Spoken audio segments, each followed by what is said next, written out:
Are you someone that pushes yourself at work and will always work whatever's expected of you? I know that I am. And sometimes it leads me to burnout. In 1980s Japan, this was a huge problem. The solution that they came up with is referred to as Shinrin-Yoku. What it means is forest bathing. Today we're exploring this one right here, Shinrin-Yoku by Dr. Quinn Lee. Let's see what it's all about, eh?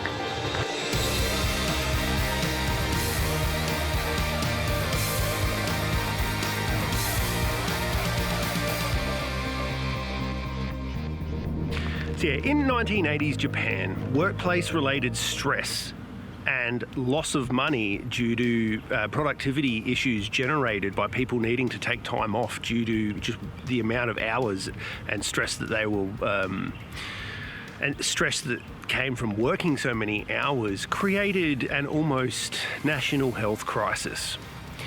And Dr. Quinn Lee had recently read some of the material of a biologist called Edward O. Wilson, who came up with the hypothesis of what's known as the biophilia effect. And essentially, it can be summed up as we evolved next to trees and embedded within tree-covered areas. And as we kind of sterilize the environments that we live within and we concrete over them, we are losing our connection to the trees, and it is actually having health effects which can be measured. Now, what the title of this book translates to, so Shinrin means forest and Yoku means bath.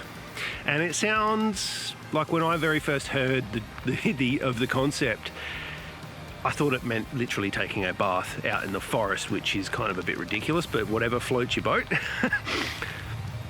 And the more I read into it, the more this book kept getting name dropped. So I picked it up and gave it a read through quite early on in my mental health journey. And while I was quite skeptical of it going in, as I try to keep myself to be as science-minded as possible, and I don't like really indulging in the kind of alternative medicine field, because as Tim Minchin says in his great song, alternative medicine that's been shown to work is just medicine at the end of the day. So yeah, I was quite skeptical that this would be a kind of lot of new age baloney, but it really wasn't. And the more I hiked and the more I was out in the woods and in the forest and that, the more relaxed I became, and the easier to de-stress from all of the toxic stuff that's going on in your life, the easier it became. So I believe that there is a lot of truth in this book, and it does get quite close in some points to a bit of new age woo, but ultimately most of it is science-based material. So even though Japan is one of the countries which has the highest population density in the world, I think it might only be surpassed by India, it is 2/3 covered with forested areas. So Japanese culture, like most of our ancient cultures, evolved surrounded in wooded areas. And through his research, Dr. Quinn Lee found that workplace fatigue could be combated by exposure to green tree-covered areas. And his hypothesis was that we are naturally calmed by the colour green because we traditionally associated it. So when we're in our hunter-gatherer cultures, green was associated with places where we could easily find food, and everything that a human needs could be found in the forest. It's usually a source of fresh water. There is plentiful animals which you can hunt, and the trees themselves also can carry some nutritional benefit. And as we detached ourselves from that type of a lifestyle, our cortisol levels just kept increasing and stuff like that. And I mean, I'm not sure how many of you guys work in the city. I've recently started a new job, and as you can imagine, because of that, I am spending some very long hours in front of a computer screen. So I'm trying to get out in the sticks and away from the screen exposure as much as I can humanly accomplish at the moment, and it is having some good benefits, I've found anyway. I found myself being less stressed at work if I can get out and go hiking during the evenings. Now, Adelaide is we have some very decent parkland, so I am quite close to that and can escape to it if I need to. And thus far, I've found that to be helping. So yeah, as you can imagine, Dr. Quinn Lee, he's involved in the stress reduction part of the medical apparatus. And he's found that if you can get up to 2 hours of green tree exposure at least a week, then that has some pretty startling results in terms of stress reduction. And everything that I've learned thus far seems to back that up.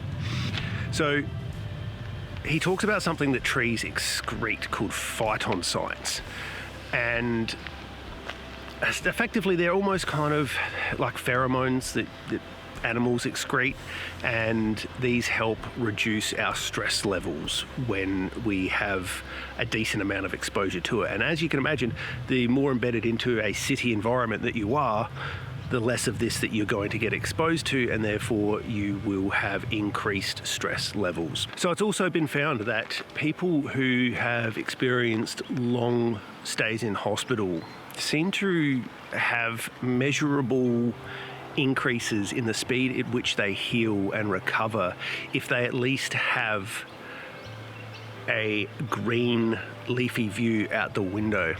I'm not sure how much of this actually has science backing it up and how they measured this, but yeah, exposure to green leafy areas seems to help people heal faster. Now this is kind of where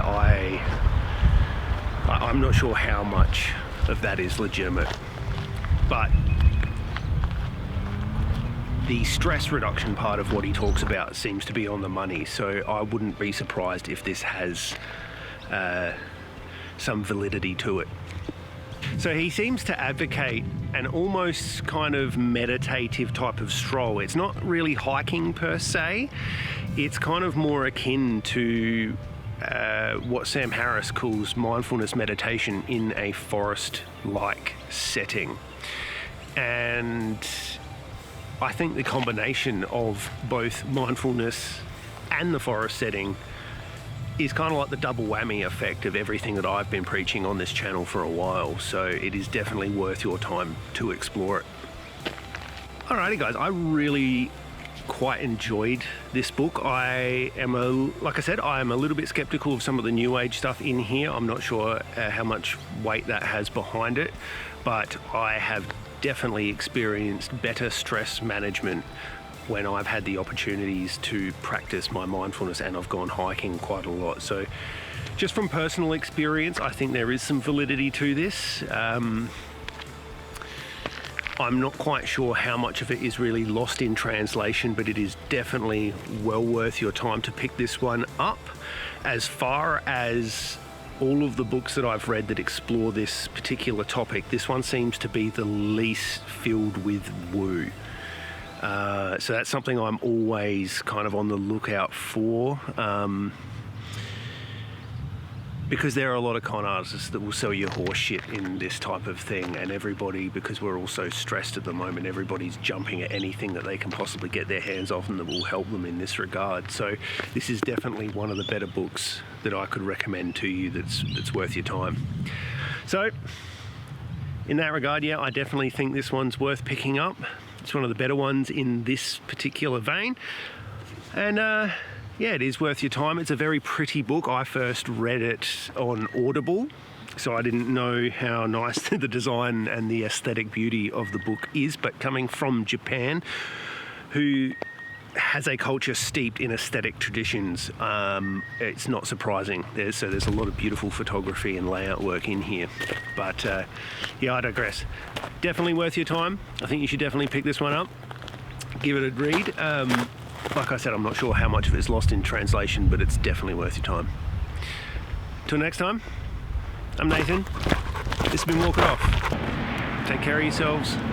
Take care of each other. Go outside. Get better. Be awesome. See you next time, guys.